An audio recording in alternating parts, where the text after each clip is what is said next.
Hello everyone, welcome to Future Vision Study Center Salem. Your dream is our mission. அந்த வகையில் இன்றைக்கு நம்ம UG TRB physics unit 5 atomic and nuclear ஃபிசிக்ஸில் இருக்கக்கூடிய Sommerfeld model தான் பார்க்க போகிறோம். நம்மளோட மிகப்பெரிய பிளான் ஆஃப் ஆக்ஷன் என்னன்றது உங்களுக்கு நல்லாவே தெரியும். That is recall and revision section. So அந்த வகையில் நம்ம லாஸ்ட்டாக என்ன பார்த்துருப்போம் அப்படின்னு பார்த்தீங்கன்னா ஸ்பெஷல் குவாண்டைசேஷன் தான் என்னென்னு பார்த்துருப்போம். அந்த ஸ்பெஷல் குவாண்டைசேஷன் இஸ் நத்திங் பட் போர் ஆட்டம் மாடலில் ஆங்குலர் மூமெண்டம் பற்றி தான் நம்ம பேசியிருப்போம். அந்த ஆங்குலர் மூமெண்டத்தில் நம்ம என்னெல்லாம் பேசியிருப்போம் அப்படின்னு பார்த்தீங்கன்னா MVR is equal to NH cross அப்படின்னு சொல்லிட்டு பார்த்துருப்போம். அப்போ என் அப்படின்னும் போது தனித்தனியான ஆர்பிட்ஸ் தான் இருக்கும். அப்போ தான் அலௌடட் ஆர்பிட்ஸ் தான் இருக்கும். அப்போ அலௌடட் எனர்ஜி தான் இருக்கும். அப்போ அலௌடட் ஃப்ரீக்வன்சி தான் இருக்கும். அலௌடட் வேவ் லென்த் தான் இருக்கும். அப்போ அதெல்லாம் கண்டினியூஸாக இருக்காது. அப்போ அதெல்லாம் டிஸ்கிரிட்டாக இருக்கும் அப்படின்றத பார்த்துருப்போம். தென் நெக்ஸ்ட் பார்த்தீங்க அப்படின்னா லிமிடேஷன்ஸ் ஆஃப் போர் ஆட்டம் மாடலில் அவரால் ஃபைன் ஸ்ட்ரக்சர் பற்றி எக்ஸ்பிளனேஷன்ஸ் கொடுத்துருக்க முடியாது. லைக் ரிலேட்டிவிஸ்டிக் கான்செப்ட் பற்றி பேசியிருக்க முடியாது. அப்போ அந்த ஃபைன் ஸ்ட்ரக்சரே இன்னும் டீட்டெயில்டாக அவர் எதுவுமே சொல்லியிருக்க மாட்டார். ஸோ அப்புறம் அது சர்க்குலர் ஆர்பிட்ஸ் பற்றி சொல்லியிருப்பாரு. ஸோ அது எல்லாமே ஆக்சுவலி ஸ்டீஃபன் லைக் ஜீமன்க்கு அண்டு ஸ்டார்க் எஃபெக்ட், ஸோ இந்த மாதிரி இதுவெல்லாம் பற்றி அவரால் எக்ஸ்பிளனேஷன்ஸ் பண்ணியிருக்க முடியாது. இதெல்லாம் தான் அவரோட லிமிடேஷன்ஸாக மாறிட்டு இருக்கோம். அவர் பார்த்தீங்கன்னா hydrogen atom, hydrogen like atom, for example helium ions, lithium அயான்ஸ்க்கு மட்டும்தான் அவர் சொல்லியிருப்பாரு. ஸோ இதெல்லாம் அவரோட லிமிடேஷன்ஸாக ஆகிட்டு இருக்கும். இவர் என்ன சொல்லியிருப்பாரு அப்படின்னு பார்த்தீங்கன்னா ஆர்பிட்ஸ் பார்த்தீங்கன்னா சர்க்குலராக கன்சிடர் பண்ணியிருப்பாரு. ஆனால் பார்த்தீங்கன்னா அவர் ஃபைன் ஸ்ட்ரக்சர் பற்றி, அதாவது splitting of the spectral lines பற்றி எக்ஸ்பிளனேஷன் சொல்லியிருக்க மாட்டாரு. ஸோ இதெல்லாம் தான் போர் ஆட்டம் மாடலோட லிமிடேஷன்ஸாக இருந்திருக்கும். ஸோ இந்த லிமிடேஷன்ஸ்லாம் எஸ்பெஷலி அந்த ஃபைன் ஸ்ட்ரக்சர், அந்த ஆர்பிட்ஸ் பற்றி பேசுறது, ஸோ இந்த மாதிரி எல்லாம் இருக்கக்கூடிய like some of the special இல்லைனா ஸ்பெசிஃபிக்காக இருக்கக்கூடிய டாபிக்ஸ் எல்லாம் பார்த்தீங்க அப்படின்னா அந்த லிமிடேஷன்ஸ் எல்லாம் ஓவர் கம் பண்ணி அதை சக்ஸஸ்ஃபுல்லாக சொன்னவர் தான் சோமர்ஃபீல்டு. ஸோ இன்னைக்கு நம்மளோட வீடியோவில் பார்த்தீங்கன்னா யாரோட மாடல் பார்க்க போகிறோம் அப்படின்னு பார்த்தீங்கன்னா சோமர்ஃபீல்டு மாடல் பார்க்க போகிறோம். போரோ ஆக்சுவலி 19th செஞ்சுரியில் தான் இருப்பாரு. நான் உங்களுக்கு அந்த ஃபர்ஸ்ட் ஸ்லைடில் கொடுத்துருப்பேன்ல, அதில் இருக்கும் 1913 போர் வந்திருப்பாரு. இப்போ சோமர்ஃபீல்டு 1916 என்ன பண்ணியிருப்பாரு அப்படின்னு பார்த்தீங்கன்னா போர் ஆட்டம் மாடலில் கொஞ்சம் எக்ஸ்டெண்ட் பண்ணி சொல்லியிருப்பார். அப்போ கம்ப்ளீட்டாக போர் ஆட்டம் மாடலில் அப்படியே ரீக்ரியேட் பண்ணியிருக்க மாட்டார். அது தப்பு ஃபுல்லாக அப்படின்னு சொல்லியிருக்க மாட்டார். அதில் சின்ன சின்ன மைன்யூட்டாக இருக்கக்கூடிய டேர்ம்ஸ் அண்ட் கண்டிஷன்ஸை மாற்றிட்டு அதுக்கேற்ற மாதிரி அவர் அதை எக்ஸ்பிளனேஷனும் பண்ணி ப்ரூஃபும் பண்ணியிருப்பாரு. So that is the Sommerfeld மாடல்னு சொல்லலாம், இல்லைன்னா போர் சோமர்ஃபீல்டு மாடல் கூட சொல்லலாம். ஏன் அப்படின்னா போர் மாடலை தான் இவர் மாடிஃபை பண்ணி சொல்கிறாரு. அதனால மாடிஃபை தி போர் மாடலை தான் நம்ம என்னன்னு சொல்கிறோம் அப்படின்னா சோமர்ஃபீல்டு மாடல்னு சொல்கிறோம். ஸோ அந்த வகையில் இன்னைக்கு சோமர்ஃபீல்டு அட்டாமிக் மாடல் என்ன சொல்லியிருக்காரு அப்படின்றத பார்க்க போகிறோம். அப்போ போர் என்ன பண்ணியிருப்பாரு அப்படின்னா சர்க்குலர் ஆர்பிட்னு சொல்றாரு. ஆனா சோமர்ஃபீல்டு என்ன சொல்றாருன்னா இது சர்க்குலர் ஆர்பிட் கிடையாது. ஆக்சுவலி சர்க்குலர் ஆர்பிட்க்கு பதிலாக எலிப்டிக்கல் ஆர்பிட் அப்படின்னு சொல்லிட்டு சொல்றாரு. ஏன் இது எலிப்டிக்கல் ஆர்பிட் அப்படின்னு சொல்லிட்டு அவர் சொல்றாருன்றதை பார்க்கலாம். ஓகேங்களா? ஸோ அப்போ இன்னைக்கு நம்ம என்ன பார்க்க போறோம் அப்படின்னா சோமர்ஃபீல்டு மாடல் என்ன சொல்லியிருக்காரு, போர் ஆட்டம் மாடல்ல இருக்கக்கூடிய லிமிடேஷன்ஸ் எல்லாம் இவர் என்ன மாதிரி ஓவர் கம் பண்ணியிருக்காரு, தென் இவர் என்னெல்லாம் இன்ட்ரடியூஸ் பண்ணியிருக்காரு, ஏன் இவர் எலிப்டிக்கல் மாடல் எடுத்துட்டு வந்திருக்காரு, ஆக்சுவலி ஆர்பிட்ஸ் எல்லாம் சர்க்குலர் தானே, ஏன் எலிப்டிக்கல் சொல்றாரு அப்படின்றதெல்லாம் இன்னைக்கு பார்க்கலாம். ஓகேங்களா? சோமர்ஃபீல்டு அப்படின்னு வரும்போது சோமர்ஃபீல்டு ஆட்டம் மாடலில் அவர் என்னெல்லாம் இன்ட்ரடியூஸ் பண்ணுறாரு அப்படின்னா, ஆக்சுவலி நான் ஆல்ரெடி சொன்ன மாதிரி போர் என்ன பண்ணியிருப்பாரு அப்படின்னா சர்க்குலர் ஆர்பிட்னு சொல்லியிருப்பாரு. ஆனால் சோமர்ஃபீல்டு மாடல் பார்த்தீங்கன்னா allowing elliptical orbits instead of the just circular orbit. அவர் அது சர்க்குலர் ஆர்பிட் கிடையாது, அப்போ அது ஆர்பிட்ஸ் தான், ஆனால் அது எல்லாம் என்ன ஷேப்பில் இருக்குது அப்படின்னு பார்த்தீங்கன்னா எலிப்டிக்கல் ஆர்பிட்ஸ்ன்னு சொல்கிறார். So what are the difference between the elliptical and then circular அப்படின்னு பாத்தீங்க அப்படின்னா நம்ம இது எங்க பார்த்திருப்போம் அப்படின்னா ஃபர்ஸ்ட் ஹாஃப்ல பாத்தீங்கன்னா SHM நம்ம பார்த்திருப்போம் இல்லைங்களா, அதுல ஒரு கண்டிஷன் வந்திருக்கும், ஞாபகம் இருக்குங்களான்னு பாருங்களா. x² / a² plus y² / b² is equal to 1ன்னு சொல்லிட்டு வந்திருக்கும். இது ஏன்றது செமி மேஜர் ஆக்சிஸ் அப்படின்னா பின்றது செமி மைனர் ஆக்சிஸ்ன்னு எடுத்துருப்போம். இப்போ ஃபார் எக்ஸாம்பிள் இதுதான் எலிப்டிக்கல்னு எடுத்துக்கிட்டிங்கன்னா இங்கே ஒரு ஆக்சிஸ் இருக்கும், இங்கே ஒரு ஆக்சிஸ் இருக்கும். இதை பெரிய ஆக்சிஸ் நான் ஏன்னு எடுத்துக்கிறேன், சின்ன ஆக்சிஸ் பின்னு எடுத்துக்கிறேன். ஸோ அப்போ இந்த இடத்துல என்ன ஆகும் அப்படின்னு வந்து பார்த்தீங்க அப்படின்னா ஏவும் பியும் ஒரே மாதிரியே இருக்குமா, அதாவது ஆக்சிஸ் தட் மீன்ஸ் அப்போ டிஸ்டன்ஸ் வந்து ஒரே மாதிரியே இருக்குமான்னு கேட்டால் ஆப்வியஸாக இருக்காது. ஸோ இதை தான் நம்ம என்னன்னு சொல்லுவோம், எலிப்டிக்கல் ஆர்பிட்ஸ் அப்படின்னு சொல்லிட்டு சொல்லுவோம். ஸோ இதை தான் அவர் என்ன சொல்றாரு அப்படின்னா இது சர்க்குலர் ஆர்பிட்ஸ் கிடையாது. ஃபார் எக்ஸாம்பிள் சர்க்குலர் ஆர்பிட் அப்படின்னா x² + y² = 1ன்னு வந்துடும். ஏன்னா இங்க a = bன்ற கண்டிஷன் அப்ளை ஆகும். அதாவது செமி மேஜர் ஆக்சிஸும் செமி மைனர் ஆக்சிஸும் வந்து சேமா இருக்கும். அதனால தான் உங்களுக்கு வந்து நமக்கு வந்து ஒரு சர்க்குலர் கிடைக்குது. அப்போ வந்து குவாட்ரண்ட் எல்லாம் ஈக்குவலா இருக்கும் அப்படின்னு சொல்லிட்டு சொல்லியிருப்பாங்க. இப்போ குவாட்ரண்ட் ஈக்குவலா இருக்குன்னா நியூக்ளியஸ் வந்து சென்டர் பார்ட்ல இருக்கு. அப்போ எலக்ட்ரான்ஸ் வந்து சுத்திட்டு வரும்போது ஆக்சுவலி வந்து ஆப்வியஸா எலக்ட்ரான்ஸ்க்கும் வந்து ரிப்பல்ஷன் இருக்கும். அப்போ பாசிட்டிவ்க்கும் மைனஸ்க்கும் வந்து பார்த்தீங்கன்னா அட்ராக்ஷன் இருக்கும். அப்போ அட்ராக்ஷன்ஸ் இருக்கும்போது சர்க்குலர் ஆர்பிட்ல அது சுத்திக்கிட்டே இருக்கு அப்படின்னும் போது ஆப்வியஸா அதனுடைய ஸ்டெபிலிட்டி வந்து பார்த்தீங்கன்னா நம்ம வந்து ரொம்ப ஆழமா நம்மளால போயிட்டு பார்க்கும்போது அது வந்து நமக்கு ஸ்டேபிளா கிடையாது. ஸோ அதனால வந்து பார்த்தீங்கன்னா இந்த ஆர்பிட்ஸ் எல்லாமே வந்து பார்த்தீங்கன்னா சர்க்குலர் ஆர்பிட்டா கிடையாது. அது வந்து ஒரு எலிப்டிக்கல் ஆர்பிட்ல தான் சுத்துது. ஏன் எலிப்டிக்கல் ஆர்பிட்ல சுத்துது அப்படின்னும் போது ஆக்சுவலி வந்து பார்த்தீங்கன்னா இந்த ஃபார் எக்ஸாம்பிள் இந்த மாதிரி ஒரு எலிப்டிக்கல் ஆர்பிட்ஸ் இருக்கு அப்படின்னா இந்த இடத்துல சென்டர் பார்ட்ல வந்து அதனுடைய நியூக்ளியஸ் கிடையாது. ஸோ இந்த மாதிரி இந்த பார்ட்ல வந்து நியூக்ளியஸ் இருக்குன்னு வச்சுப்போமே. அப்ப நியூக்ளியஸ் இருக்குன்னா இந்த இடத்துல ஒரு எலக்ட்ரான்ஸ் வந்து சுத்திட்டு இருக்கு. அப்ப இந்த இடத்துல இருந்து இதுக்கு ஒரு ரேடியஸ் எடுப்போம்ல, அது வந்து ஆறுன்னு சொல்லியிருப்போம். இந்த இடத்துல இந்த ஆங்கிளை நீங்க என்னன்னு சொல்லியிருப்பீங்க, பையின்னு நம்ம சொல்லியிருப்போம். ஏதோ ஒன்று டீட்டா பையின்னு சொல்லியிருப்போம். ஸோ இந்த மாதிரி சுத்திட்டு வர்றதுனால தான் பிளஸ் மைனஸ் வந்து பாத்தீங்கன்னா லாங் டிஸ்டன்ஸ் இருக்கு. ஸோ லாங் டிஸ்டன்ஸ் இருக்கிறதுனால அது வந்து உள்ளார விழாது. ஸோ ஸ்டெபிலிட்டி இருக்கும். ஸோ இதை வச்சுதான் ஒரு ஃபைன் ஸ்ட்ரக்சர் எக்ஸ்பிளனேஷன்ஸ் கொடுக்குறாரு. இன்னும் நிறைய விஷயத்த எக்ஸ்பிளனேஷன் கொடுக்குறாரு. ஸோ அப்போ முக்கியமா வந்து பார்க்கும்போது இது வரைக்கும் நமக்கு தெரிந்தால் போதுமானது. ஏன் எலிப்டிக்கல் ஆர்பிட்ஸ் அப்படின்னு வந்து பாத்தீங்க அப்படின்னா இவர் வந்து என்ன சொல்றாரு, இது வந்து சர்க்குலர் ஆர்பிட்டா இல்ல, இது சர்க்குலர் ஆர்பிட் கிடையாது. சர்க்குலர் ஆர்பிட்க்கு பதிலாக இது என்ன ஆர்பிட்ஸ்ன்னு சொல்றாரு, எலிப்டிக்கல் ஆர்பிட்ஸ்ன்னு சொல்றாரு. ஓகேவா, ஃபர்ஸ்ட் பாயிண்ட். நான் இன்னும் எக்ஸ்பிளனேஷன் கொடுக்குறேன். ஸோ இது சர்க்குலர் ஆர்பிட்ன்றது யாரோட மாடல், போர் மாடல். அதை வந்து சோமர்ஃபீல்டு வந்து மாடிஃபை பண்ணி இது வந்து எலிப்டிக்கல் ஆர்பிட்னு சொல்றாரு. அதுவும் அலோயிங் எலிப்டிக்கல் ஆர்பிட் தான். அதே சேம் தான். n = 1, n = 2, n = 3. ஸோ இந்த மாதிரி தான். ஸோ அதனுடைய ஷேப் மட்டும் ஷுட் பி சேஞ்சிங். ஸோ அப்போ அதுக்கு ஏற்ற மாதிரி அது மாறுது அப்படின்னு சொல்றாரு. அந்த ஷேப்பும் நான் பின்னாடி காமிக்கிறேன். ஸோ நெக்ஸ்ட் என்ன பண்றாரு அப்படின்னா relativistic corrections for the fast moving electrons. இப்போ இது வந்து எப்படி நம்ம பார்த்துருப்போம் அப்படின்னா போர் ஆட்டம் மாடல்ல வந்து ரொம்ப லைட் எலமெண்ட்ஸ் ஃபார் எக்ஸாம்பிள் வந்து ஹைட்ரஜன், ஹீலியம் அயான்ஸ், லித்தியம் அயான்ஸ்ல வந்து 1 எலக்ட்ரான் சிஸ்டத்துக்கு மட்டும்தான் இது அப்ளிகபிள் ஆயிருக்கும். ஸோ மற்ற சிஸ்டத்துக்கு இது அப்ளிகபிள் ஆயிருக்காது. ஏன்னா எலக்ட்ரான் ரிப்பல்ஷன்ஸ் வரும். First point. நெக்ஸ்ட் வந்து அது எலக்ட்ரான்ஸ் வந்து ஃபாஸ்டா மூவ் ஆகுது அப்படின்னா நம்ம ரிலேட்டிவிஸ்டிக் போயிருப்போம். அப்போ ரிலேட்டிவிட்டிக்கு வந்து பார்த்தோம் அப்படின்னா ஸ்பீடு ஆஃப் த லைட் கூட கம்பேரிசன் பண்ணுவோம். அப்போ ஃபாஸ்ட் மூவிங் இருக்கும். அப்போ ஃபாஸ்ட் மூவிங் இருக்கும்போது அவரால் அதை எக்ஸ்பிளனேஷன்ஸ் பண்ண முடியலன்னு பார்த்துருப்போம். தட் இஸ் ரிலேட்டிவிஸ்டிக் கரெக்ஷன்ஸ் பற்றி அவர் பேசியிருக்க மாட்டாரு. ஆனால் அதை வந்து யார் இன்ட்ரடியூஸ் பண்றாரு அப்படின்னு வந்து பார்த்தீங்கன்னா சோமர்ஃபீல்டு வந்து இன்ட்ரடியூஸ் பண்றாராம். ஸோ 1 by 1 நம்ம பார்க்கலாம். பேசிக்காக நான் என்ன இந்த ஸ்லைடில் என்ன கொடுத்துருக்கேன்னா அவர் என்னென்னலாம் சொல்லியிருக்காரு சொல்லியிருக்கேன். ஸோ அப்போ போர் வந்து சர்க்குலர் ஆர்பிட்னு சொல்றாரு. சோமர்ஃபீல்டு வந்து அது சர்க்குலர் ஆர்பிட் கிடையாது, எலிப்டிக்கல் ஆர்பிட்னு சொல்றாரு. நெக்ஸ்ட் என்ன இன்ட்ரடியூஸ் பண்றாரு அப்படின்னா relativistic correction for the fast moving electrons சொல்றாரு. தென் நெக்ஸ்ட் என்ன இன்ட்ரடியூஸ் பண்றாரு அப்படின்னா அடிஷனல் குவாண்டம் நம்பர்ஸை இன்ட்ரடியூஸ் பண்றாரா. இப்போ நம்ம போர் ஆட்டம் மாடல்ல இருக்கக்கூடிய ஒரே ஒரு குவாண்டம் நம்பர் என்னன்னு பார்த்திருப்போம் அப்படின்னா n, that is principal quantum number.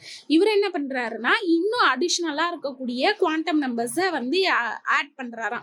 அது என்னென்னன்றது இப்போ 1 by 1 பார்ப்போம். ஸோ அப்போ அதையும் இவர் தான் என்ன பண்றாரு, இன்ட்ரடியூஸ் பண்றாரு. ஸோ இதெல்லாம் மாடிஃபை பண்றாரு. So first point, second point, third point யார் மூலியமா மாடிஃபை பண்றாரு, போர் மூலியமா இந்த 3 பாயிண்ட்ஸ் இந்த மாதிரி இருக்கக்கூடிய பாயிண்ட்ஸ் எல்லாம் அவர் மாடிஃபை பண்றாரு. ஸோ அதனால இந்த மாடல் பேரு ஒன்று சோமர்ஃபீல்டு மாடல்னு சொல்லலாம், அப்படி இல்லைன்னா போர் சோமர்ஃபீல்டு மாடல்னு சொல்லலாம். ஸோ ரெண்டுமே ஒன்று தான். ஓகேவா. ஸோ தெளிவாக இருக்கும்னு நினைக்கிறேன். இந்த சைடில் எந்த விதமான கன்ஃபியூஸும் இருக்காதுன்னு நினைக்கிறேன். இது சர்க்குலர் ஆர்பிட் கிடையாது, எலிப்டிக்கல் ஆர்பிட்னு சொல்கிறாரு. ஏன்றதுக்கும் எக்ஸ்பிளனேஷன் கொடுக்குறாரு. நான் மேலோட்டமாக சொல்லியிருக்கேன் அந்த semi major axis semi minor axis வச்சு. இப்போ நான் ஃபுல் அண்ட் ஃபுல் வந்து ஒரு கிளியரான எக்ஸ்பிளனேஷன் கொடுத்துட்றேன். அதுக்கப்புறம் ஃபாஸ்ட் மூவிங் எலக்ட்ரான்ஸ்க்கு வந்து ரிலேட்டிவிஸ்டிக் கரெக்ஷன்ஸ் கொடுக்குறாரு. தென் அடிஷ்னல் குவாண்டம் நம்பர்ஸ் பற்றி பேசுகிறாரு. ஸோ இதை வந்து நம்ம போர் சோமர்ஃபீல்ட் மாடல் அப்படின்னு சொல்லிட்டு சொல்கிறோம். ஓகேவா? தென் நெக்ஸ்ட் என்ன எக்ஸ்பிளனேஷன்ஸ் கொடுக்குறாரு அப்படின்னு வந்து பார்த்தீங்கன்னா, நான் ஆல்ரெடி சொன்ன மாதிரி ஐஃபர் ஃபைன் ஸ்ட்ரக்சர் அப்படின்னு சொல்லியிருப்போம். நம்ம ஃபைன் ஸ்ட்ரக்சர் அப்படின்னு சொல்லிட்டு பேசுவோம். ஐஃபர் ஃபைன் ஸ்ட்ரக்சர் அப்படின்றத நம்ம எங்கே பேசுவோம் அப்படின்னு வந்து பார்த்தீங்கன்னா, நம்ம ஜீமன் எஃபெக்ட், ஸ்டார்க் எஃபெக்ட்ல வந்து நம்ம ஐஃபர் ஃபைன் ஸ்ட்ரக்சர், ஓகேங்களா, ஐஃபர் ஃபைன் ஸ்ட்ரக்சர் அப்படின்னு சொல்லிட்டு பேசுவோம். இதை நம்ம நெக்ஸ்ட் பார்ப்போம். ஸோ இதை வந்து நம்ம கம்ப்ளீட்டாக பார்ப்போம். ஸோ அதையே வந்து இவர் ஃபைன் ஸ்ட்ரக்சர் பற்றியே அவரால் பேச முடியாது. யாரால? போரால். ஸோ அதுவும் வந்து ஒன் ஆஃப் த ட்ராபேக்ஸாக மாறிடும் இல்லைங்களா? ஸோ அந்த ஸ்ட்ரக்சர் பற்றியும் இவர் என்ன பண்ணுறாரு அப்படின்னா எக்ஸ்பிளனேஷன் கொடுக்குறாரு. த்ரூ எதை வச்சு எக்ஸ்பிளனேஷன்ஸ் கொடுத்து ப்ரூவ் பண்ணுறாருன்னு பார்த்தீங்கன்னா, ஹை ரெசல்யூஷன் ஸ்பெக்ட்ரோஸ்கோப்ஸ் வச்சு இவரே எக்ஸ்பிளனேஷன்ஸ் கொடுக்குறாரு. ஓகேங்களா? ஸோ இவருக்கு வந்து பார்த்தீங்கன்னா பேசிக்காக 2 ஐடியாஸ் வந்து இருக்குது. ஒன்று வந்து எலிப்டிக்கல் ஆர்பிட்ஸ், இன்னொன்று வந்து ரிலேட்டிவிஸ்டிக் கரெக்ஷன்ஸ். இது மூலிமா ஃபைன் ஸ்ட்ரக்சரை வந்து அவர் எக்ஸ்பிளனேஷன் கொடுக்குறாரு. தெளிவாக இருக்கும்னு நினைக்கிறேன். ஸோ நெக்ஸ்ட் வந்து நம்ம என்ன பார்ப்போம் அப்படின்னா, எலிப்டிக்கல் ஆர்பிட்ஸ்னா என்ன, ரிலேட்டிவிஸ்டிக் கரெக்ஷன்னா என்ன, ஸோ அதில் என்னென்னலாம் அவர் ஆங்கிள்ஸ், அதாவது வந்து பார்த்தீங்கன்னா லைக் குவாண்டம் நம்பர்ஸ் எடுத்துகிட்டு வந்தார், அவர் என்னெல்லாம் கரெக்ஷன்ஸ் வந்து இங்கே கொண்டு வந்தார், ஸோ இந்த மாதிரி பாயிண்ட்ஸ் எல்லாம் நம்ம பார்த்துட்டோம் அப்படின்னா தட் இஸ் ஓவர். ஸோ இது வந்து நான் 2 பார்ட்டாக வீடியோ போடுறேன். ஏன்னா வந்து ஃபர்ஸ்ட் பார்ட்டில் வந்து பார்த்தீங்கன்னா பேசிக் கான்செப்ட்ஸ், அவர் என்ன எக்ஸ்பிளனேஷன் சொல்லியிருக்காரு அப்படின்றத போட்டுட்டு நெக்ஸ்ட்டில் வந்து இன்னும் டீட்டெயில்டாக இன்னும் நிறைய இருக்குது, ஃபைன் ஸ்ட்ரக்சர்லாம் எப்படி எக்ஸ்பிளனேஷன் கொடுத்துருக்காருன்றத அதையும் நான் உங்களுக்கு ஃபுல்லாக வந்து எக்ஸ்பிளனேஷன்ஸ் கொடுத்துட்றேன். ஓகேங்களா? ஸோ அப்போ ஃபஸ்ட்டு நம்ம சோமர்ஃபீல்ட் மாடலில் நம்ம என்ன பார்க்க போகிறோம் அப்படின்னா, எலிப்டிக்கல் ஆர்பிட்ஸை பற்றி அவர் பேசியிருக்காரு. அந்த எலிப்டிக்கல் ஆர்பிட்ஸை பற்றி தான் ஒரு பாயிண்ட்டாக பார்க்க போகிறோம். ஓகேவா?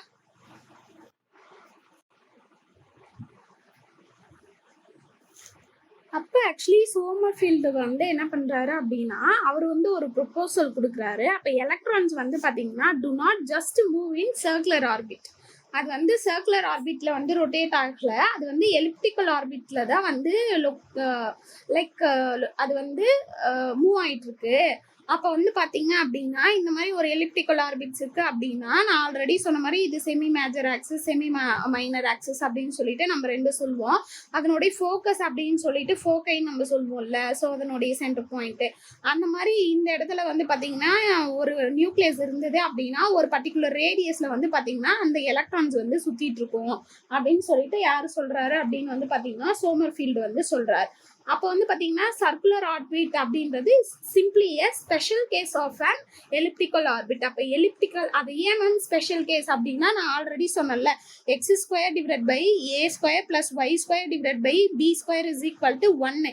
இதனுடைய ஸ்பெஷல் கேஸில் தான் வந்து இதுதான் மெயின் ஆக்சுவலி எலிப்டிக்கல். அதில் வந்து a இஸ் ஈக்குவல் டு பின்னு இருந்தால் தான் x² + y² is equal to 1. அப்போ இதனுடைய ஸ்பெஷல் கேஸ் தான் எது? இந்த சர்க்குலர் ஆர்பிட் தானே தவிர அது சர்க்குலர் ஆர்பிட் கிடையாது. உண்மையா அது வந்து நம்ம ஃபோக்கஸ்டா ஃபுல் ஃபோக்கஸ்டா பார்த்தோம் அப்படின்னா that is the elliptical orbit அப்படின்னு சொல்றாரு. இது ஃபர்ஸ்ட். தென் நெக்ஸ்ட் என்ன பண்றாரு அப்படின்னா, அவர் வந்து ஒரு நியூ குவாண்டம் நம்பர் வந்து இன்ட்ரடியூஸ் பண்றாரு. பிரின்சிபல் குவாண்டம் நம்பர் ஆல்ரெடி இருக்கு. அந்த பிரின்சிபல் குவாண்டம் நம்பர் n இருக்கு இல்லைங்களா, அந்த பிரின்சிபல் குவாண்டம் நம்பர் n வந்து எதை வந்து டிட்டர்மைன் பண்ணுதான், அந்த major axis of the ellipse வந்து டிட்டர்மைன் பண்ணுது. இதை கூட கொஸ்டின்ஸ் கேட்கலாம். அப்போ n வந்து எதை டிட்டர்மைன் பண்ணுது அப்படின்னு வந்து பார்த்தீங்கன்னா major axis of the ellipse. அப்போ எலிப்ஸ் இருக்கு இல்லைங்களா, அப்போ அந்த எலிப்ஸோட மேஜர் ஆக்சிஸ் வந்து எவ்வளோ தூரம் இருக்கு அப்படின்றத வந்து எது டிட்டர்மைன் பண்ணுது, n வந்து டிட்டர்மைன் பண்ணுது அப்படின்னு சொல்றாங்க. ஃபார் எக்ஸாம்பிள் வந்து ஃபர்ஸ்ட் ஆர்பிட் வந்து சர்க்குலர் ஆர்பிட்டா இருக்குன்னு வச்சுக்கோங்களேன், அதான் அவங்க சொன்னாங்கல்ல special case of the elliptical orbit சொல்லிட்டு. இப்போ செகண்ட் இப்படி இருக்கு, தேர்ட் இப்படி இருக்கு, இப்போ ஃபோர்த் இப்படி இருக்கு அப்படின்னா ஸோ அதெல்லாம் எது டிட்டர்மைன் பண்ணுது, n தான் டிட்டர்மைன் பண்ணுது. அப்போ எவ்வளோ தூரத்தில் எவ்வளோ டிஸ்டன்ஸில் இருக்கு அப்படின்றத எதை டிட்டர்மைன் பண்ணுது, n பிரின்சிபல் குவாண்டம் நம்பர் வந்து டிட்டர்மைன் பண்ணுது. அப்போ வந்து தெளிவாக இருங்க, n வந்து எதை டிட்டர்மைன் பண்ணுது, பிரின்சிபல் குவாண்டம் நம்பர் வந்து the major axis of the ellipse வந்து டிட்டர்மைன் பண்ணுது. தென் நெக்ஸ்ட் வந்து அவர் என்ன பண்றாரு அப்படின்னா ரெண்டாவது ஒரு குவாண்டம் நம்பர் எடுத்துட்டு வர்றாரு. That is the azimuthal quantum number. இந்த azimuthal quantum number principal quantum number வந்து நம்ம வெக்டர் ஆட்டம் மாடல்ல வந்து டீட்டெயில்டா பார்க்கலாம். ஸோ இந்த அசிமியூத்துவல் குவாண்டம் நம்பரை வந்து நம்ம என்னன்னு சொல்லுவோம் அப்படின்னா அசிமியூத்தல் இல்லைன்னா ஆர்பிட்டல் குவாண்டம் நம்பர் சொல்லுவோம். தட் இஸ் த எல்ன்னு பேசுவோம். அந்த எல் வந்து நான் இது என்னன்னே எனக்கு தெரியல மேம்னா just you have to wait it. எங்க இது வந்து ஃபுல் எக்ஸ்பிளனேஷன் கொடுப்போம் அப்படின்னா வெக்டர் ஆட்டம் மாடல் வந்து ஒன்னொருத்தருடைய பிரின்சிபல் குவாண்டம் நம்பரையும் நம்ம பேசுவோம். ஜேனா என்ன, ஆங்குலர் மொமெண்டம்னா என்ன, ஆர்பிட்டல் ஆங்குலர் மொமெண்டம்னா என்ன, அதுவே ஸ்பின் ஆங்குலர் மொமெண்டம்னா என்ன அப்படின்றத நம்ம கம்ப்ளீட்டாக பேசுவோம். ஸோ அப்போ நான் வந்து சொல்கிறேன் அசிமியூத்துவல் ஆர் ஆர்பிட்டல் ஆங்குலர் மொமெண்டத்துக்கு வந்து நம்ம ஆர்பிட்டல் குவாண்டம் நம்பர் வந்து நம்ம எல்ன்னு டிட்டர்மைன் பண்ணுவோம். இந்த எல் வந்து அதாவது என் வந்து எதை டிட்டர்மைன் பண்ணுது இங்கே எழுதுறோம் பாருங்க. என் வந்து எதை டிட்டர்மைன் பண்ணுது அப்படின்னா மேஜர் ஆக்சிஸை வந்து டிட்டர்மைன் பண்ணுது எவ்வளோ தூரம் அப்படின்னு சொல்லிட்டு. இந்த எல் வந்து கம்ப்ளீட்டாக எதை டிட்டர்மைன் பண்ணுது, அதனுடைய ஷேப் ஆஃப் த எலிப்ஸ் வந்து டிட்டர்மைன் பண்ணுது. அதாவது எலிப்ஸ்னா ஒரே மாதிரியே எலிப்ஸ். அப்போ வந்து அசிமியூத்துவல் குவாண்டம் நம்பர் வந்து கம்ப்ளீட்டா எதை வந்து பத்தி சொல்லுது அப்படின்னு வந்து பாத்தீங்கன்னா ஷேப் ஆஃப் த எலிப்டிக்கல் பத்தி சொல்லுது. அதாவது லைக் எலிப்டிக்கல் அப்படின்னா எல்லா எலிப்ஸும் ஒரே மாதிரியே இருக்காது. லைக் அந்த semi major axis semi minor axis வந்து இப்போ ஃபார் எக்ஸாம்பிள் இதுல வந்து semi major axis semi minor axis இதுவே வந்து இதுவும் எலிப்டிக்கல் தான். ஆனா semi major axis semi minor axis ஒண்ணுனா அப்படின்னு கேட்டீங்கன்னா ஒண்ணு கிடையாது. இதுவும் எலிப்டிக்கல் தான் இதுவும் எலிப்டிக்கல் தான். அதனுடைய ஷேப் வந்து எப்படி இருக்கும், ஃபார் எக்ஸாம்பிள் வந்து நான் தான் சொன்னேன் இல்லைங்களா, அது வந்து சர்க்குலரா கூட இருக்கலாம். எப்ப அப்படின்னு கேட்டீங்கன்னா அந்த எலிப்டிக்கலோட ஸ்பெஷல் கேசஸ் வரும்போது நம்ம என்னன்னு சொன்னோம், அது வந்து எலிப்டிக்கல் கிடையாது, அது வந்து சர்க்குலரா இருக்கும் அப்படின்னு சொன்னோம். அப்ப எப்பெல்லாம் எலிப்டிக்கல் அப்ப அதனுடைய ஷேப் எப்படி இருக்கும் அப்படின்னு சொல்லிட்டு சொல்றாங்க. ஸோ இதனுடைய ஃபர்தரா தான் நம்ம என்ன படிப்போம் அப்படின்னு வந்து பாத்தீங்கன்னா கெமிஸ்ட்ரில எப்படி சொல்லியிருப்பாங்க அப்படின்னா எஸ்பிடிஎஃப் அப்படின்னு சொல்லிட்டு டம்பிள் ஷேப் இருக்கும், லைக் ஃபிளார் ஷேப் இருக்கும் அப்படின்னு சொல்லிட்டு நம்ம சொல்லியிருப்போம். ஸோ அந்த அளவுக்கு நமக்கு இதுல இருக்காது. நமக்கு பிசிக்ஸ் ஓரியன்டா எப்படி சொல்லியிருப்போமோ அதை மட்டும்தான் இங்க பார்த்துட்டு இருப்போம். ஸோ அப்போ எலிப்டிக்கல் ஆர்பிட்ல கம்ப்ளீட்டா எதை பத்தி சொல்றாங்கன்னா எண்ணும் இருக்கு பிளஸ் அது கூட சேர்ந்து எல்லும் இருக்கு. அதாவது பிரின்சிபல் குவாண்டம் நம்பரும் அக்கர் ஆகுது, எல்லோ அக்கர் ஆகுது. என் வந்து கம்ப்ளீட்டா வந்து பாத்தீங்க அப்படின்னா எதை பத்தி சொல்லுது அப்படின்னா ஆக்சிஸ் பத்தி சொல்லுது. எல் வந்து கம்ப்ளீட்டா எதை பத்தி சொல்லுது அப்படின்னா ஷேப் பத்தி சொல்லுது. ஸோ இதை கூட நமக்கு கொஸ்டின்ஸா கேட்கறதுக்கு வாய்ப்பு இருக்கு ஸ்டேட்மெண்ட் பேசிஸ்ல, எது கரெக்ட் ராங் அப்படின்னு சொல்லிட்டு. ஸோ அதுக்காக இதை பார்த்துக்கலாம். ஓகேவா? ஸோ நெக்ஸ்ட் வந்து நான் ஆல்ரெடி சொன்ன மாதிரி சாமர்ஃபீல்டு மாடல் வந்து எதை எக்ஸ்பிளனேஷன்ஸ் கொடுக்குறாங்க அப்படின்னா ரிலேட்டிவிஸ்டிக் கரெக்ஷன்ஸ் வந்து சொல்றாரு. ஸோ அப்போ சோமர்ஃபீல்டு வந்து பார்த்தீங்க அப்படின்னா எலக்ட்ரான் வெலாசிட்டி வந்து பார்த்தீங்கன்னா இட்ஸ் நாட் கான்ஸ்டன்ட் அப்படின்னு சொல்லிட்டு சொல்றாரு. இப்போ ஃபார் எக்ஸாம்பிள் வந்து பார்த்தீங்க அப்படின்னா V is equal to என்னன்னு நம்ம போட்டிருப்போம் அப்படின்னா கான்ஸ்டன்டான வேல்யூ போட்டிருப்போம். 2.2 × 10⁶ அப்படின்னு சொல்லிட்டு போட்டுட்டு நம்ம ஒரு வேல்யூ வச்சு ஒரு ஃபார்முலா கொடுத்துருப்போம் இல்லைங்களா. ஸோ அந்த மாதிரி கிடையாது. அப்போ இவர் என்ன சொல்றாருன்னா electron velocity is not constant in its elliptical path. இப்போ புரியலைங்களா என்னன்னு சொல்லிட்டு. ஆக்சுவலி என்ன அப்படின்னா ஃபார் எக்ஸாம்பிள் இது வந்து நான் எப்படி எக்ஸ்பிளனேஷன் சொல்லலாம் அப்படின்னா நம்ம ஆக்சுவலி கெப்லர் லா பார்த்துருப்போம். கெப்லர் லால வந்து 3 லா இருக்கும். அந்த 3 லா வந்து பார்க்கும் போது என்ன சொல்லியிருப்பாங்க அப்படின்னா ஸோ இந்த மாதிரி எலிப்டிக்கல் ஆர்பிட்ல வந்து சென்டர் அதாவது அதனுடைய ஃபோக்கஸ்ல வந்து பார்த்தீங்கன்னா சன் இருக்கும், அதை சுற்றி வந்து பார்த்தீங்கன்னா எர்த் வந்து சுற்றி வந்துட்டு இருக்கும். அப்போ இது வந்து பார்த்தீங்கன்னா நியர்பையா இருக்கும் போது வேகமா சுத்தும், அதுவே ஃபார் அவேவா இருக்கும் போது ஸ்லோவா சுத்தும் அப்படின்னு சொல்லியிருப்பாங்க. அப்ப நியர்பையா இருக்கும் போது அதனுடைய வெலாசிட்டி கம்மியா இருக்கு, ஃபார் அவேவா இருக்கும் போது அதனுடைய வெலாசிட்டி அதிகமா இருக்கு. ஸோ அதே கான்செப்ட் தான் இவருக்கும். அப்ப இவரும் எலிப்டிக்கல் பார்த்து தானே சொல்றாரு. ஸோ அப்ப இங்க வந்து நியூக்ளியஸ் இருக்கு அப்படின்னா இந்த இடத்துல எலக்ட்ரான் இருக்கு அப்படின்னா நியூக்ளியஸ்ல இருந்து இந்த இடத்துல வந்து எலக்ட்ரான் வந்து எப்படி இருக்கு, கொஞ்சம் தூரமா இருக்கு. அப்ப தூரமா இருக்கும் போது அதனுடைய வெலாசிட்டி எப்படி இருக்கும், கம்மியா இருக்கும். இதுவே ஃபார் நியர்பையா வரும்போது அதனுடைய வெலாசிட்டி எப்படி இருக்கும், அதிகமா இருக்கும்ன்றாரு. ஏன்னா இது சர்க்குலர் ஆர்பிட் கிடையாது. அப்போ போர் என்ன சொல்றாருன்னா சர்க்குலர் ஆர்பிட்ல ஒரு இப்போ for example n is equal to 1 அப்படின்னா கம்ப்ளீட்டா n is equal to 1ல வந்து v வந்து எப்படி இருக்கும்னு சொல்றாரு, கான்ஸ்டன்டா இருக்கும்னு சொல்றாரு. ஆனா இவர் என்ன சொல்றாருன்னா n is equal to 1லே வந்து அதனுடைய வெலாசிட்டி அதாவது எலக்ட்ரானோட வெலாசிட்டி வந்து ஒரே மாதிரியே இருக்காதுன்னு சொல்றாரு. ஏன் அப்படின்றதுக்கு இவர் எக்ஸ்பிளனேஷன் கொடுக்குறாரு. அப்ப நியூக்ளியஸ்க்கு பக்கத்துல எலக்ட்ரான் இருக்கும்போது அதனுடைய அட்ராக்ஷன் ஆனா வேகமா சுத்தும். ஸோ இதுவே தூரமா இருக்கும்போது அதனுடைய வெலாசிட்டி வந்து எப்படி இருக்கும், கம்மியா இருக்கும். ஸோ அப்போ இந்த மாதிரி வேரியேஷன்ஸ் ஆஃப் த வெலாசிட்டி வந்து இருக்கும் அப்படின்னு சொல்லிட்டு யார் ரெகக்னைஸ் பண்றாரு அப்படின்னா சோமர்ஃபீல்டு வந்து ரெகக்னைஸ் பண்றாரு. அப்போ Sommerfeld recognise that the electron's velocity is not constant in its elliptical path அப்படின்ற லைனுக்கு இது அர்த்தம். அப்போ வந்து ஒரே மாதிரியா கிடையாது, கான்ஸ்டண்டா கிடையாது. எலக்ட்ரான் வந்து நியூக்ளியஸ் பக்கத்துல இருக்கும்போது அதனுடைய வெலாசிட்டி எப்படி இருக்கும், அதிகமா இருக்கும். இதுவே தூரமா இருக்கும்போது ஆப்வியஸா அதனுடைய வெலாசிட்டி எப்படி இருக்கும்னு சொல்றாரு, கம்மியா இருக்கும் அப்படின்னு சொல்லிட்டு சொல்றாரு. ஓகேங்களா, தெளிவா இருக்கும். ஸோ நெக்ஸ்ட் வந்து பாத்தீங்க அப்படின்னா ஸ்பீடு வந்து பாத்தீங்கன்னா அதனால ஸ்பீடு அதிகமாகிறதுனால ஸ்பீடு வந்து அதிகமாயிட்டே இருக்கிறதுனால இவர் என்ன சொல்றாரு அப்படின்னு வந்து பாத்தீங்கன்னா இப்ப நார்மலா நம்ம என்ன பண்ணுவோம் அப்படின்னா ஸ்பீடுக்கும் மாஸுக்கும் சம்மந்தப்படுத்தி பேசவே மாட்டோம். அப்ப E is equal to h mu பேசியிருப்போம், E is equal to hc divided by lambda பேசியிருப்போம். That is the Bohr atom மாடலோட பேசிக் ரூல்ஸ் அண்ட் கண்டிஷன்ஸ் வந்து நம்ம எங்க இருந்து எடுத்துட்டு வந்திருப்போம் அப்படின்னா பிளாங்க்ஸ் ஈக்குவேஷன்ஸ்ல இருந்து எடுத்துட்டு வந்திருப்போம். இவர் என்ன சொல்றாரு அப்படின்னா ஆக்சுவலி அதனுடைய வெலாசிட்டிக்கும் அதனுடைய மாஸ்க்கும் ரிலேஷன் இருக்கு அப்படின்னு சொல்றாரு. இவர் எந்த ஈக்குவேஷன்ஸ் எடுக்கிறாரு அப்படின்னு வந்து பாத்தீங்கன்னா ரிலேட்டிவிட்டி கண்டிஷன்ஸ்ன்றதுனால E is equal to mc square எடுக்கிறாரு. அப்ப E is equal to mc square அப்படின்னும் போது மாஸ்க்கும் வெலாசிட்டிக்கும் அதனுடைய எனர்ஜிக்கும் ரிலேஷன்ஷிப் இருக்கு அப்படின்னு சொல்றாரு. அப்போ வந்து பாத்தீங்கன்னா ஆப்வியஸா வந்து பாத்தீங்கன்னா அதனுடைய வெலாசிட்டி இன்க்ரீஸ் ஆகும்போது அதனுடைய மாசும் என்ன ஆகும், இன்க்ரீஸ் ஆகும் அப்படின்னு சொல்றாரு. இது கரெக்டா அப்படின்னு கேட்டீங்கன்னா இது எந்த கான்செப்ட்ல மட்டும் கரெக்ட் அப்படின்னா ரிலேட்டிவிஸ்டிக் கான்செப்ட்ல மட்டும் கரெக்ட். மாஸ் கான்ஸ்டன்டா தானே நம்ம இருக்கும், எப்படி மேம் இன்க்ரீஸ் ஆகும் அப்படின்னீங்கன்னா குவாண்டம் மெக்கானிக்ஸ் நம்ம படிக்கும் போது ரிலேட்டிவிட்டி அப்படின்னு சொல்லிட்டு ஒரு டாபிக் படிச்சிருக்கோம்.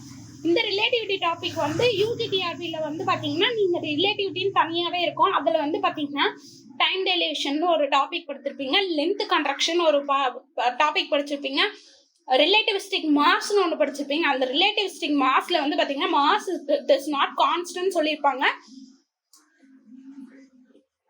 அப்ப ரெண்டு பேர்த்த வந்து ரிலேட் பண்ணும்போது ஆப்வியஸா அதனுடைய மாஸ் கூட சேஞ்ச் ஆகும் அப்படின்றத சொல்லியிருப்பாங்க. இதுக்கு ஃபார் எக்ஸாம்பிள் வந்து பாத்தீங்க அப்படின்னா இப்ப ஸ்பேஸ்ல ஒருத்தவங்க இருக்காங்க, இதுவே வந்து ஏர்த்ல ஒருத்தவங்க இருக்காங்க, ரெண்டு பேரும் ட்வின்ஸ் அப்படின்ற ஒரு கான்செப்ட் வச்சு உங்களுக்கு எக்ஸ்பிளனேஷன் கொடுத்துருப்பாங்க. That is the same concept. அப்ப ஃபர்ஸ்ட் பாயிண்ட் அவர் என்ன சொல்றாரு அப்படின்னா சோமர்ஃபீல்டு என்ன சொல்றாரு, எலக்ட்ரானோட வெலாசிட்டி வந்து ஒரு எலிப்டிக்கல் பாத்ல, அதாவது வந்து சர்க்குலர் பாத் கிடையாது, நல்லா ஞாபகம் வச்சுக்கோங்க, எலிப்டிக்கல் பாத்துன்னு அவர் சொன்னதுனாலதான் அவர் வெலாசிட்டி வந்து கான்ஸ்டன்ட் இல்லைன்னு சொல்றாரு. இதுவே சர்க்குலர் ஆர்பிட் போர் ஆட்டம் மாடல்ல கண்டிப்பா அவர் என்ன சொல்றாரு, வெலாசிட்டி வந்து த்ரூ அவுட் அந்த ஆர்பிட்ல வந்து அது கான்ஸ்டன்டா இருக்கும்னு சொல்றாரு. ஓகேவா? ஸோ அப்போ சோமர்ஃபீல்டு வந்து கிடையாது, எலிப்டிக்கல் பாத்துன்னும் போது அப்போ ஃபோக்கஸ் அந்த ஃபோக்கை இருக்குல்ல, அந்த சென்டர் பாயிண்ட் இருக்குல்ல, அப்போ நியூக்ளியஸ்க்கு கிட்ட இருக்கும்போது வேகமாகவும் நியூக்ளியஸ் விட்டு தூரமா இருக்கும்போது கம்மியாகவும் இருக்கின்றார். எப்போ வெலாசிட்டி அதிகமோ அப்போ ரிலேட்டிவிஸ்டிக் மாஸ் எப்படி இருக்கும்ன்றாரு, அதிகமா இருக்கும்னு சொல்றாரு. ஸோ இதைதான் ரிலேட்டிவிஸ்டிக் கரெக்ஷனா இவர் தராரு. ஓகேவா? ஸோ அப்போ ஆப்வியஸா வந்து பாத்தீங்க அப்படின்னா எலக்ட்ரான் ஆர்பிட் வந்து பாத்தீங்கன்னா ஸ்லோ ஆயிடுச்சு அப்படின்னு வந்து பாத்தீங்கன்னா அப்போ அதனுடைய எனர்ஜி என்ன ஆகும், மாறும் அப்படின்னு சொல்றாரு. அப்போ மொத்தமா லைக் மாஸ் அண்ட் எதை வச்சு பேசுறாரு, வெலாசிட்டி வந்து பத்தி பேசுறாரு. ஓகேவா? ஸோ இந்த வெலாசிட்டி வந்து பாத்தீங்கன்னா என்ன கான்செப்ட் இது மூணுமே அப்படின்னா ரிலேட்டிவிஸ்டிக் எஃபெக்ட்ல பேசுறாரு. தட் இஸ் ரிலேட்டிவிட்டி கான்செப்ட்ல வச்சு பேசுறாரு. ஓகேங்களா? That is very very important. So அப்போ இது சொல்றாரு. அப்போ இதுல வந்து பாத்தீங்கன்னா எனர்ஜி டிஃபரன்ஸ் இருக்கு இல்லைங்களா, அது மாறும். இப்போ for example n is equal to 1 நீங்க வந்து போர் ஆட்டம் மாடல்ல போட்டீங்கன்னா E is equal to -13.6 divided by n square. So E1 வந்து உங்களுக்கு எவ்வளோன்னு கிடைச்சிரும், -13.6ன்னு கிடைச்சிரும். கரெக்டுங்களா? இப்போ வந்து பாத்தீங்கன்னா சேம் பிரின்சிபல் குவாண்டம் நம்பர் தான், அதாவது n is equal to 1 தான். ஆனா இங்க எல்லோட வேல்யூ வந்து என்ன ஆகும் அப்படின்னா ஷுட் பி வேரி. இது எப்படி மேம் எனக்கு புரியல அப்படின்னா நான் வெக்டர் ஆட்டம் மாடல் வச்சு சொல்லும் போது சொல்றேன் n is equal to 1 தான் இருக்கும். ஆனா எல்லோட வேல்யூ என்ன அப்படின்னா 0 1 2 3 அப்படின்னு சொல்லிட்டு 1 2 3 அப்படின்னு சொல்லிட்டு நமக்கு வந்து மைனஸ் வேல்யூல இருந்து பிளஸ் வேல்யூஸ் வரைக்கும் நமக்கு எல் கிடைக்கும். ஸோ அதை நான் அங்கே எக்ஸ்பிளனேஷன் சொல்றேன். அப்போ சேம் பிரின்சிபல் குவாண்டம் நம்பர் இருந்தாலும் எல் வந்து மாறும். அதாவது n is equal to 1 தான், அப்போ மேஜர் ஆக்சிஸ் வந்து சேமா தான் இருக்கும், ஆனால் அதனுடைய ஷேப் எப்படி இருக்கும், டிஃப்ரெண்டா இருக்கும். இதுதான் இதனுடைய மீனிங். அப்ப என்னன்னா n சேம் தான், ஆனா l வந்து வேற. சோ இந்த கான்செப்ட் வச்சுதான் அவர் என்ன சொல்றாருன்னா splitting of the spectral lines, அதாவது ஃபைன் ஸ்ட்ரக்சரே சொல்றாரு. அவர் என்ன பண்ணிருப்பாருன்னா n is equal to 1ன்றது மட்டும் பேசி ஸ்பெக்ட்ரல் சீரிஸ் சொல்லியிருப்பாரு. ஆனா இவர் என்ன சொல்றாரு, n is equal to 1, ஆனா l வந்து வேரி ஆகுது. l வேரி ஆகுறதுனால நமக்கு நிறைய ஃபைன் ஸ்ட்ரக்சர், நிறைய ஸ்பெக்ட்ரல் லைன்ஸ் கிடைக்குது. இதை அப்சர்வ் பண்ணி தான் அவர் என்ன சொல்றாரு அப்படின்னா ஃபைன் ஸ்ட்ரக்சரே எக்ஸ்பிளனேஷன்ஸ் கொடுக்குறாரு. ஸோ அப்போ கம்ப்ளீட்டாக பாருங்க. அப்போ ரிலேட்டிவிஸ்டிக் கரெக்ஷன் சொல்றாரு. ரிலேட்டிவிஸ்டிக் கரெக்ஷன்ல எப்போ ஃபாஸ்டா இருக்கும்னு சொல்றாரு, எப்போ ஸ்லோவா இருக்கும்னு சொல்றாரு. தென் நெக்ஸ்ட் என்ன சொல்றாரு அப்படின்னு வந்து பாத்தீங்கன்னா n சேம் தான், ஆனா எல்லோட வேல்யூ இங்க என்ன ஆகுது, மாறுதுன்னு சொல்றாரு. ஸோ இதை வச்சுதான் அவர் என்ன பண்றாருன்னா splitting of the spectral lines explanations கொடுக்குறாரு. நம்ம இன்னும் ஃபைன் ஸ்ட்ரக்சரை டீட்டெயில்டா பார்க்கலாம். ஓகேங்களா? ஸோ அப்போ தெளிவா இருக்கும். தென் இங்க என்ன பண்ண போறோம் அப்படின்னு வந்து பாத்தீங்கன்னா ஆப்வியஸா வந்து அவர் என்ன சொல்றாரு, என்ன பாஸ்லேட்ஸ் கொடுக்குறாரு, அது எலிப்டிக்கல் ஆர்பிட், அது சர்க்குலர் ஆர்பிட் கிடையாது அப்படின்னு சொல்லிட்டு சொல்றாரு. நெக்ஸ்ட் இவர் இன்ஃபேக்ட் இவர் என்ன பண்றாரு அப்படின்னா இந்த ஃபோர்ஸ் இருக்கு இல்லைங்களா, அதாவது இந்த எலிப்டிக்கல் ஆர்பிட் இது எல்லாம் ஒண்ணுதான். அப்ப இது வந்து எந்த லாக்கு ஒபே ஆகும் அப்படின்னா இன்வெர்ஸ் ஸ்கொயர்ல. அதேதான், இன்வெர்ஸ் ஸ்கொயர்ல இஸ் நத்திங் பட் எலக்ட்ரோஸ்டாட்டிக் லான்னு நம்ம பேசுவோம், இல்லைன்னா என்னன்னு பேசுவோம், கூலும் லான்னு பேசுவோம். சேம் இதே தான் சொல்றாரு. ஆனா ஆர்பிட் மட்டும் இவர் என்னன்னு எடுத்துக்கிறாரு, எலிப்டிக்னு எடுத்துக்கிறார். ஓகேவா?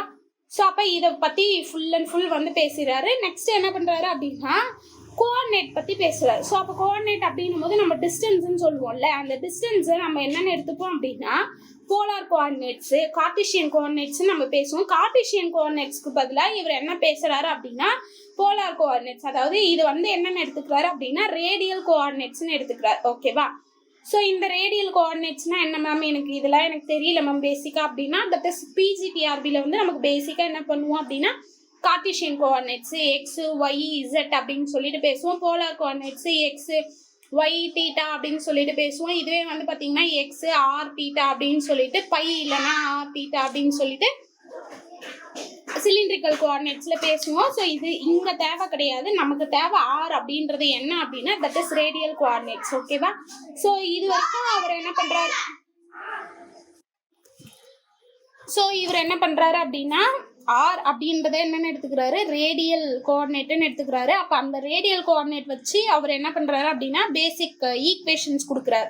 ஸோ அப்போ இவ்வளோ நேரம் தியரி பார்த்தோம் இல்லையா? ஸோ அப்போ இங்கே வந்து ஈக்குவேஷன்ஸ் எல்லாம் தராரு. என்ன அப்படின்னும் போது ஆறுன்றது ரேடியல் கோஆர்டினேட்டு, நம்ம பையன் ஒன்று பார்த்துருப்போம். இது எங்கே நம்ம பார்த்தோம் அப்படின்னு சொல்லிட்டு நீங்கள் பார்த்தீங்கன்னா இங்கே இந்த மாதிரி ஒரு எலிப்டிக்கல் இருக்குது அப்படின்னா இந்த இடத்துல இருந்து இங்கே நியூக்ளியஸ் இருக்குது, இங்கேருந்து இங்கே வந்து பார்த்தீங்கன்னா எலக்ட்ரான் இருக்குது. அப்போ இந்த ஆங்கிளை நம்ம பையன் எடுத்துப்போம், இந்த டிஸ்டன்ஸ் ஆறுன்னு எடுத்துக்கிறோம்ல, இந்த R is nothing but radial coordinate. Phi அப்படின்றது அசிமியூத்துவல். அசிமியூத்துவல் அப்படின்றது ஒன்றும் கிடையாது, தட் இஸ் அசிமியூத்துவல் அப்படின்னா என்ன அர்த்தம்னா இசட் ஆக்சிஸ் தான் நம்ம பெரும்பாலும் அசிமியூத்துவல் சொல்லுவோம்.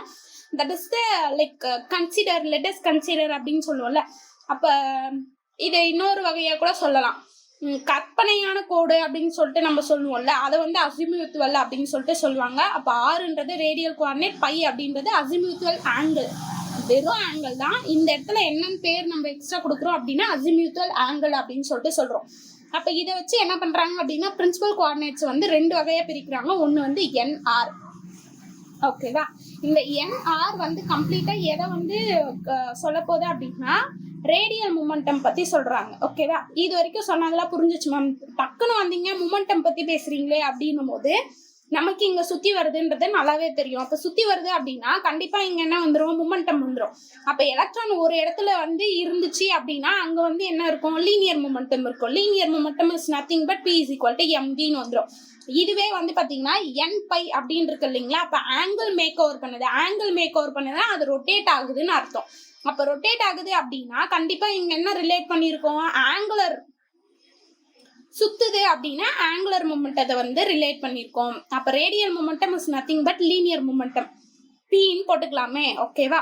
அப்போ ஆங்குலர் மொமெண்டம் அப்படின்னும் போது எல்லுன்னு பேசுவோம். அப்போ இந்த இடத்துல நான் உங்களுக்கு ஒரு ஹோம்ஒர்க் தரேன். உங்களுக்கு சார் வந்து பார்த்தீங்கன்னா ஆங்குலர் மொமெண்டம்னா என்ன, லைக் லீனியர் மொமெண்டம்னா என்ன அப்படின்றத சொல்லியிருப்பாரு. எனக்கு எல் இஸ் ஈக்குவல்ட்டுன்னு சொல்லிட்டு ஒரு 3 ஃபார்முலா இருக்கும் ரிலேட்டபிள். ஓகேங்களா? அந்த ஆங்குலர் மொமெண்டத்துக்கு என்னென்ன ஃபார்முலா அப்படின்னு சொல்லிட்டு நீங்க எழுதி வச்சுக்கோங்க. That is your homework. ஓகேவா? ஆங்குலர் மொமெண்டத்துக்கு என்ன ஃபார்முலா. தென் லீனியர் மூமெண்டத்துக்கும் ஆங்குலர் மூமெண்டத்துக்கும் என்னென்ன லைக் டெஃபினேஷனாக இருக்கலாம், இல்லை லைக் ஃபார்முலாவாக இருக்கலாம், அதெல்லாம் என்னன்னு சொல்லிட்டு கொஞ்சம் தேடி எழுதி வச்சுக்கோங்க. இப்படி படிக்கும் போது நம்ம பேசிக் கான்செப்ட்ஸ் வந்து எங்கெல்லாம் இருக்கோ அதெல்லாம் தேடி தேடி கண்டினியூட்டியாக எழுதி வச்சிட்டோம் அப்படின்னா that is very very useful for us. ஓகேவா? ஸோ அப்போ கம்ப்ளீட்டாக என்ன பண்ண போகிறோம், ஆறு சொல்லியாச்சு, பை சொல்லியாச்சு. அப்போ ஆறுன்னும் போது அந்த எலக்ட்ரான் வந்து லீனியர் பாத் எடுக்குது. அந்த லீனியர் பாத் அப்படின்னும் போது வந்து பார்த்தீங்கன்னா ரேடியல் மூமெண்டம் பேச போகிறோம். இதுவே ஆங்குலர் மூமெண்டம் அப்படின்னு பேசும்போது தட் இஸ் எல், அதை ரிலேட் பண்ணதான் என் பை அப்படின்னு சொல்லிட்டு சொல்கிறோம். அப்போ என் பை என் அப்படின்றத என்ஆர் அப்படின்றத சொல்லிட்டோம். அப்போ டோட்டலாக principal momentum N is equal to என்ன அப்படின்னு கேட்டிங்கன்னா ரெண்டுத்தை வந்து டிபெண்ட் பண்ணுது. ஒன்று என்ஆர் ப்ளஸ் என் பை. ஓகேங்களா? என்ஆர் ப்ளஸ் என் பை, இது ரெண்டுத்தையும் வந்து கனெக்ட் பண்ணது தான் என்னவா இருக்கும், என்னா இருக்கும். அப்போ N is equal to NR plus N phi. ஓகேங்களா? ஸோ இது ரெண்டுத்தையும் கனெக்ட் பண்ணது தான் வந்து இது. அப்போ இந்த ரிலேஷன்ஷிப்பை வந்து பார்த்தீங்க அப்படின்னா N is equal to NR plus N phi. அப்போ என்னன்றது டோட்டல் பிரின்சிபல் குவாண்டம் நம்பர் சொல்லுவோம். அப்போ அதில் வந்து என்ஆர் அப்படின்றது ரேடியல், அதுவே வந்து பார்த்தீங்கன்னா பை அப்படின்னும் போது அசிமியூத்துவல் அப்படின்னு சொல்லிட்டு நம்ம சொல்லியாச்சு. ஸோ இது ரெண்டுத்தையும் ரிலேட் பண்ணதான் இந்த ஃபார்முலா. ஸோ இந்த ஃபார்முலாவோட நான் என்ன பண்ணுறேன் அப்படின்னா இந்த வீடியோவை நான் முடிக்கிறேன். ஏன்னா இதனுடைய கண்டினியூட்டியாக இதனுடைய ஃபார்முலாஸ் எல்லாம் நெக்ஸ்ட் வீடியோவில் நம்ம பார்த்துக்கலாம். So it's already time over. ஒரு முறை அப்படியே நம்ம பார்த்துட்டே வந்தால் என்னெல்லாம் சொல்கிறாங்க அப்படின்றது நல்லாவே புரியும். எதெல்லாம் எக்ஸ்பிளனேஷன்ஸ் கொடுக்குறாரு அப்படின்றது நல்லாவே தெளிவாக தெரியும். ஸோ இது வரைக்கும் நம்ம பார்த்தது ஓகே. ஸோ நெக்ஸ்ட் வந்து ப்ராக்டிஸ் கொஷின் நெக்ஸ்ட் வீடியோவில் கூட பார்த்துக்கலாம். ஓகேங்களா? ஸோ இதோட நான் இங்கே வந்து முடிக்கிறேன். இது வரைக்கும் நம்ம சோமர்ஃபீல்டு மாடல் வந்து தெளிவாக பார்த்துருப்போம். ஏன்னா நம்மளோட சிலபஸில் சோமர்ஃபீல்டு மாடல் தனியாகவே இருக்குது. அதனால கண்டிப்பாக அதில் வந்து கொஷின்ஸ் கேட்கறதுக்கு நிறைய வாய்ப்புகள் இருக்குது. லாஸ்ட்டு யூஜிடிஆர்பியில் சோமர்ஃபீல்ட்லேருந்து கொஷின்ஸ் வரல.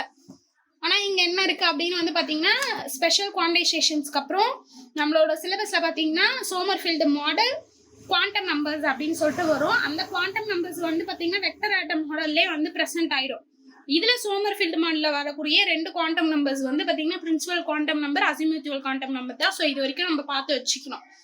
ஓகேங்களா? ஸோ இந்த வீடியோவை நான் என்ன பண்ணுறேன் அப்படின்னா இதோட டேக் ஓவர் பண்ணி இதோட முடிக்கிறேன். ஸோ இதனுடைய கண்டினியூட்டியான நெக்ஸ்ட் வீடியோ வந்து பார்த்தீங்க அப்படின்னா செகண்ட் பார்ட்டாக இருக்கும். அந்த செகண்ட் பார்ட்டை நம்ம பார்த்துக்கலாம். ஓகேவா? Thank you so much.